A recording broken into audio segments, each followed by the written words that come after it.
Hello friends, welcome to my YouTube channel Dinesh mathematics. I hope कि आप लोग सब अच्छे होंगे। आज का हमारा क्लास है मैथ में हम लोग पढ़ रहे हैं वास्तविक संख्या। तो वास्तविक संख्या में हम लोग स्टार्ट करेंगे आज प्रश्नावली 1B। तो 1B को स्टार्ट करने से पहले कुछ महत्वपूर्ण तथ्य हैं, इनको याद करना बहुत ज़रूरी होता है, इनको समझना बहुत ज़रूरी होता है। अगर ये बात आपको समझ में आ जाती है तो आपके जितने भी ऑब्जेक्टिव क्वेश्चंस होते हैं सब आसानी से सॉल्व किया जा सकता है। तो चलिए हम सबसे पहले इसको समझने का कोशिश करते हैं कि ये है क्या। ठीक है, चलिए देखिए, पहला पॉइंट में लिखा हुआ है कि एक से बड़ा वह धन पूर्णांक p, यानी p डेट मीन्स कोई संख्या है। p क्या है? कोई संख्या है जिसमें केवल एक और p से भाग लगता है तो वह अभाज्य संख्या कहलाता है। क्या कहलाता है?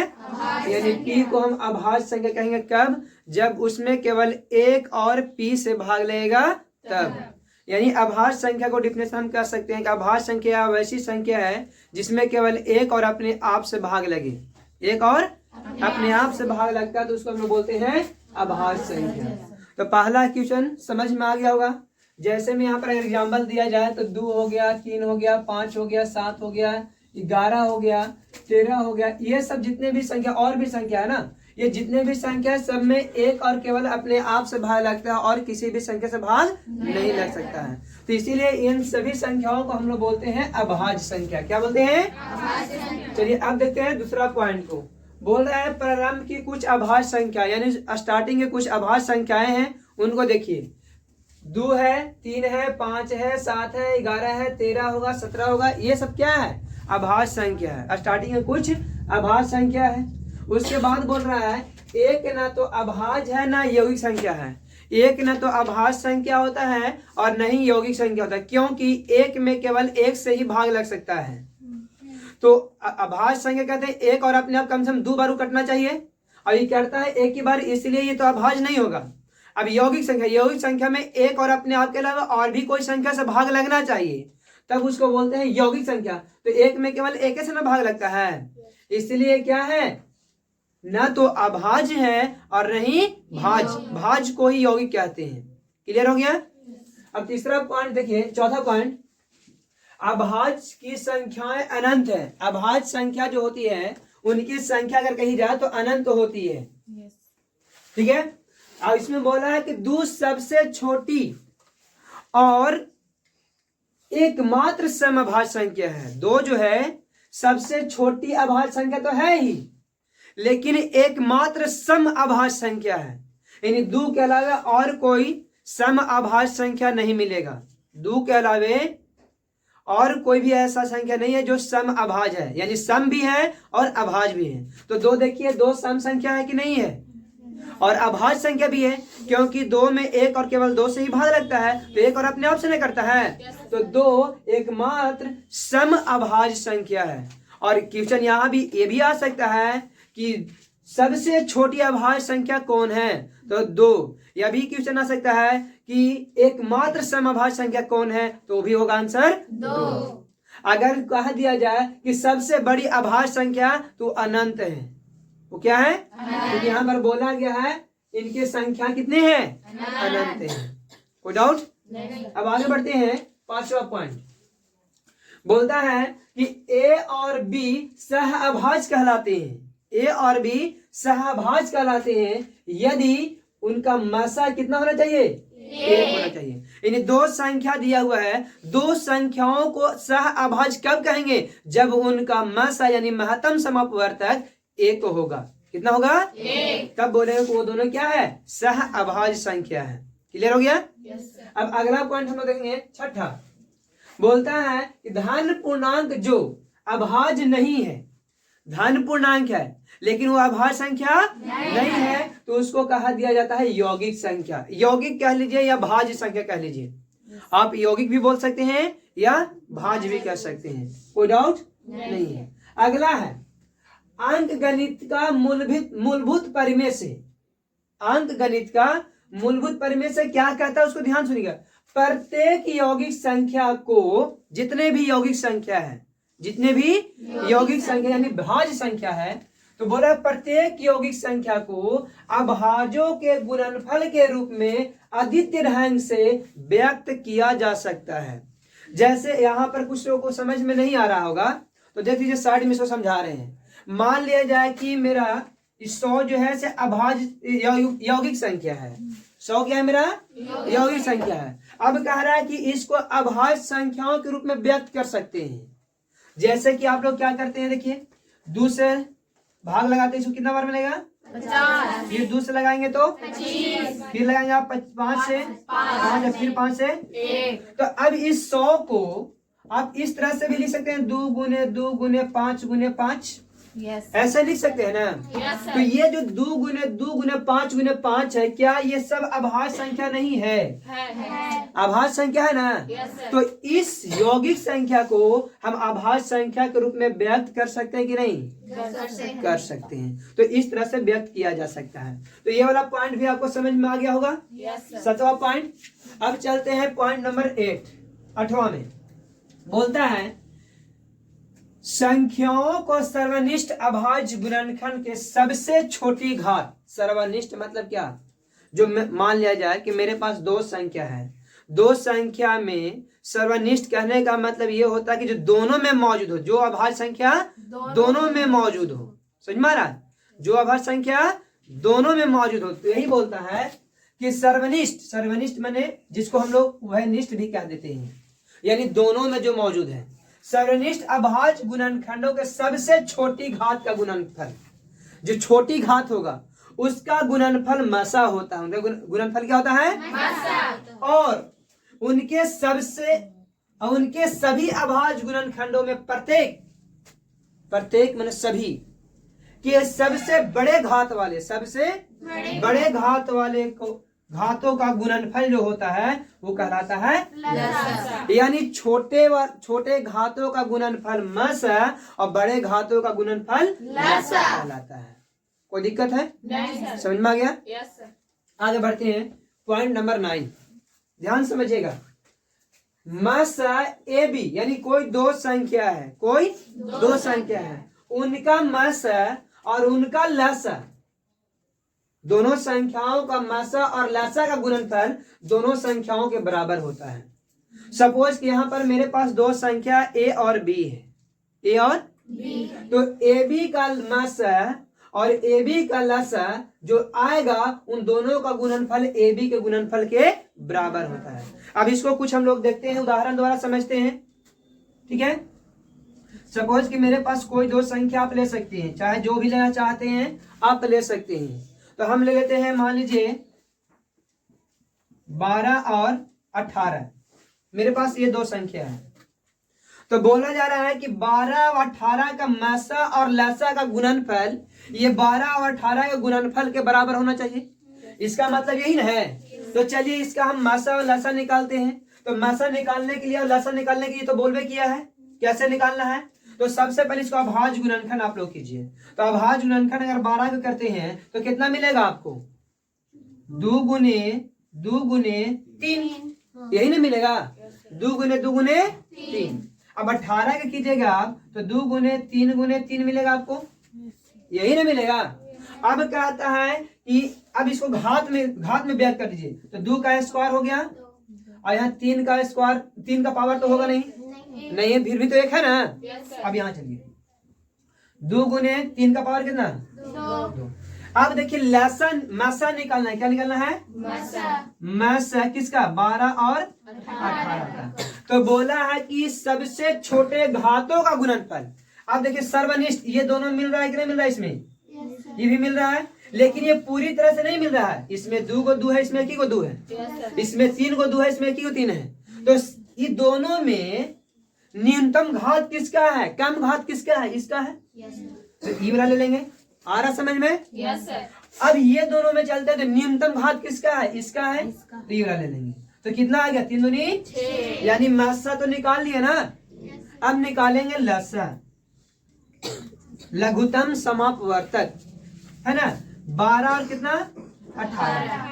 तो अब बोला है कि बड़े घातों का गुणनफल, यानी ये दोनों में बड़ा घात किसका है? तो 2 का स्क्वायर हो गया। बोलिए कोई डाउट है? नहीं। उसके बाद ये दोनों में सबसे बड़ा कौन है? 3 यही। 9। अच्छा 2 दूनी कितना हो गया? 4। और 3 यही 9। 9 और 4 का गुणनफल कितना होता है? 36। 36। अच्छा चलिए नीचे नहीं दिख रहा होगा, ये दोनों का गुणनफल कितना हो गया? 36। अब देखिए थोड़ा हम इसको ऊपर लिख देते हैं। अब यहाँ पर बोला था यही बात, यहाँ ये वाला देखिए समझिए, मासा गुने लसा बराबर दोनों संख्याओं का गुणनफल। चलिए तो यहाँ पर मासा गुने लसा, मासा कितना आया है? 6। लसा कितना आया है? 36। बराबर होना चाहिए दोनों का गुणनफल, यानी 12 गुने 18 का। तो चलिए 6 6 36 के 6 हाथ में 3 और 6 3 18 3 कितना होता है? 21 ना? 216 ऐसा गुणनफल प्राप्त हुआ। अब चलिए इधर देखते हैं, 12 8 या 18 दूनी 36 के 6, 18 दूनी 36 के हाथ में फिर 3 और 18 एकम 18 3 कितना होगा? देखिए दोनों बराबर हुआ कि नहीं हुआ? दोनों बराबर हुआ ना? तो बोलिए ये वाला समझ में आ गया? नहीं आया? एक बार फिर से सुन लीजिए, दो संख्याओं को लसा और मासा का गुणनफल उन दोनों संख्याओं के गुणनफल के बराबर होता है। कोई दिक्कत है? नहीं। अब उसमें आगे देखिए, अगर आपको यहाँ पर 3 चीज दिया हुआ है, दिया हुआ ना, एक तो लसा है, दूसरा मसा है और तीसरा में दोनों संख्याओं का गुणनफल है। ये तीनों में से कोई यदि एक हमको दे देता है, एक 2 को देता है, एक पूछता है, 2 दे करके एगो पूछता है कि इसका मान क्या होगा। यदि दोनों संख्याओं गुणनफल और उनका लसा दिया हुआ है तो उनका मसा हम ये वाला सूत्र से निकाल सकते हैं। ठीक है, यदि हमको मासा और दोनों संख्याओं गुणनफल दिया हुआ है तो लसा हम ये वाला संख्याओं से निकाल सकते हैं। यदि दो संख्याओं का लसा और मासा दिया हुआ है तो उनका गुणनफल हम लोग ये वाला सूत्र से निकाल सकते हैं। निकाल सकते हैं ना? और ये वाला सूत्र जो है आपको केवल 2 संख्याओं के लिए सीमित है। अगर 2 संख्या से अधिक होगा तो ये वाला जो रूल्स है ये फॉलो नहीं करेगा, ये रॉन्ग हो जाएगा। यहाँ लिखा हुआ है कि यह 2 से अधिक संख्याओं के लिए सत्य नहीं है, ये 2 से अधिक के लिए ये लागू नहीं होगा। चलिए, अगर वीडियो अच्छे लगे हो तो मेरे चैनल को सब्सक्राइब करें और लाइक करें। एक स्क्रीनशॉट लीजिए आप लोग। अब हम लोग चलते हैं लेसन की ओर, लेसन स्टार्ट करते हैं।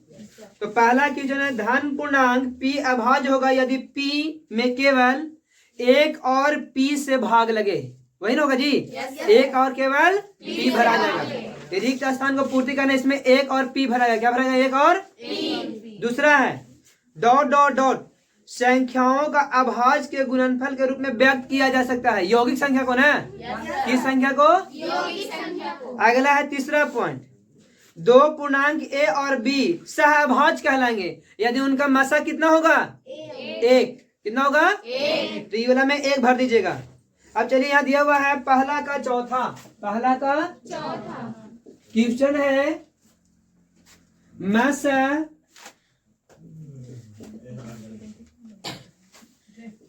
48 30 बराबर मसा, यहाँ बोला 48 और डॉट डॉट डॉट। तो ये वाला भरने के लिए नहीं बताया गया है आपको? 30। कितना भरेगा? 30। देखिए यहाँ पर 48 लिख देते 30 होगा ना? अब देखिए इसमें ये 2 संख्या का मासा चाहे इसको और इसको दिया जा रहा है, पहले ये रहे पहले ये रहे, तो अगर ये लिखा हुआ तो ये वाला यहाँ लिख देंगे, है ना? अगर ये वाला रहता तो ये वाला यहाँ लिख देते, है कि नहीं? दोनों इसमें मासा क्या होगा? अब आगे देखेंगे 5वां पॉइंट, मसा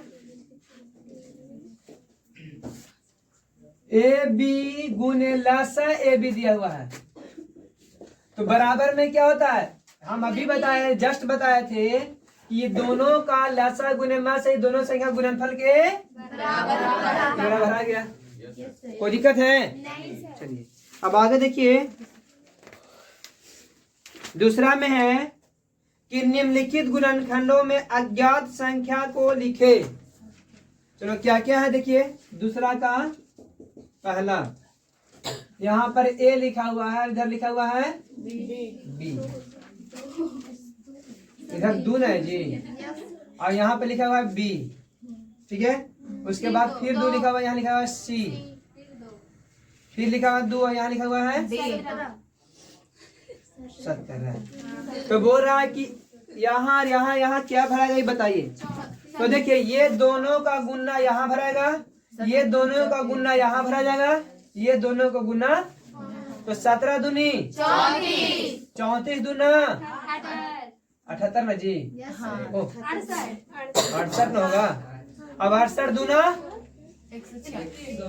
देखो, 8 दूनी 16, 6 दूनी 12, कितना भरा गया? सी के यहाँ पर इसको, बी के यहाँ पर इसको, ये यहाँ पर भर दीजिए ऐसे। अब इसका बी दूसरा पॉइंट क्या है, दूसरा क्वेश्चन क्या है देखिए, दूसरा थोड़ा सा बड़ा है, इसको क्लीन करते हैं पहले ना। अब देखिए दूसरा का दूसरा इस प्रकार से है, यहाँ पर बढ़िया से लिख देते हैं, ये है 72। ये जितने भी आप बॉक्स देख रहे हैं सभी बॉक्स को आपको भरना है। तो चलिए यहाँ पर ये दोनों को गुना करने पर आना चाहिए 72, तो 8 से 72 में भाग दो तो ये वाला मिल जाएगा ना। 8 नवा 72 में लग गया। अभी 8 को अगर अभाज्य गुणनखंड किया जाए तो 2 गुने 2 गुने 2 दूनी 4, 4 दूनी 8। अब अगर 9 को करेंगे तो 3 गुने 3। अब यहाँ पर भी गुना किए तो 72 मिलेगा। देखिए 3 यही 9 दूनी 18 दूनी 36, 36 दूना 72। इस तरह से भर देना था तो बन जाएगा ना। चलिए अगला क्वेश्चन। अब देखिए तीसरा क्वेश्चन दिया हुआ है कि निम्नलिखित का अभाज्य गुणनखंड करें, यानी सब का अभाज्य गुणनखंड करना है। क्या करना है? तो इसमें से किसी एक का यदि हम कर देंगे तो आप लोग से बन जाएगा। तो चलिए हम कर लेते हैं। ये सब किसको करें? 4 को, इसको चलिए 4 को। यहाँ पर कितना दिया है? 5 0 0 5। अब देखिए क्या इसमें 2 से भाग लगेगा? 3 से भाग लगे तो दोनों को जोड़ के देखिए तो हो जाएगा कितना? 10। 3 से 10 नहीं निकलता है तो 3 से भी भाग नहीं लेगा। आप कितना से लगाएंगे? 5 से। कितना बार में? 0 0 1। अब कितना से लगाएंगे? अब देखिए कि कितना से भाग लगेगा जी? 3 से लगेगा। 3 से तो नहीं लगेगा। अब 7 से लगा के चेक कर सकते हैं। तो देखिए 7 से इसमें लगाएंगे तो देखिए 7 एकम 7 बचेगा, हो गया 30। 7 चौके 28 तो हो जाएगा 21। 7 या 21। फिर कितना से लगाएंगे हम लोग? अब लगभग नहीं करेगा, है ना, क्योंकि ये क्या है? अभाज्य संख्या है। क्या है? यहाँ पर हम लिख देंगे 5 0 0 5 बराबर 5 गुने 7 गुने 143।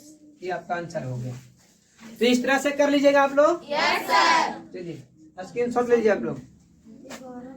सॉरी 1 मिनट, इसमें 11 से लगेगा जी, है ना। देखो 11 है क्या? 11 किया 33, है ना। अब नहीं लगेगा।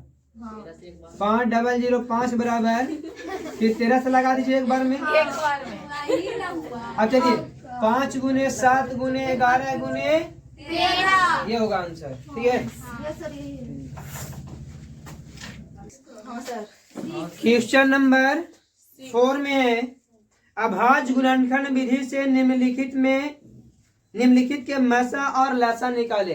निम्नलिखित के मसा और लसा निकाले। तो चलिए हम लोग देखें, पहला दूसरा तीसरा चौथा पांचवा छठा सातवां है। तो इसमें से कोई एक को हम बताएंगे, बाकी को आप लोग को अपने से सॉल्व करना है। तो चलिए हम लोग बता देते हैं। हम बता रहे हैं आप लोग को छठा क्वेश्चन। तो अभाज्य गुणनखंड विधि द्वारा बोला है ना।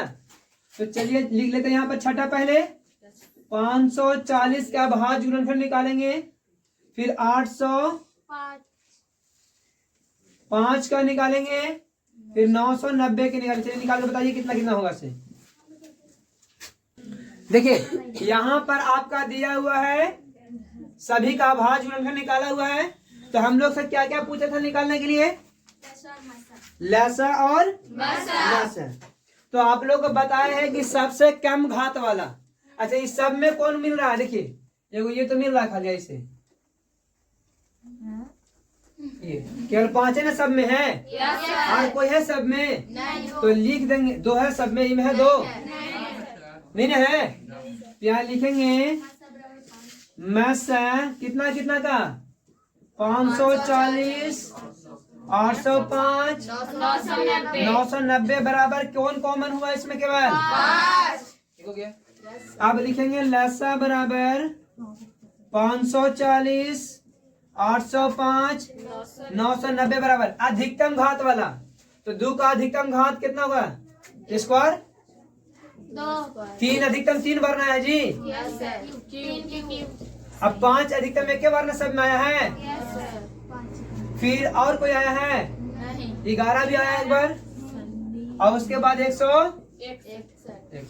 ये सब को गुना कर लीजिएगा, आपका जो होगा वही आपका लसा। ठीक है, तो गुना कर लीजिए, कितना आएगा? 95 63 40 आपका आंसर। तो ये आपका हो गया मासा, ये हो गया लसा। तो इसी प्रकार से सबको सॉल्व कर लीजिए अपने से। Yes sir. चलिए बहुत अच्छा।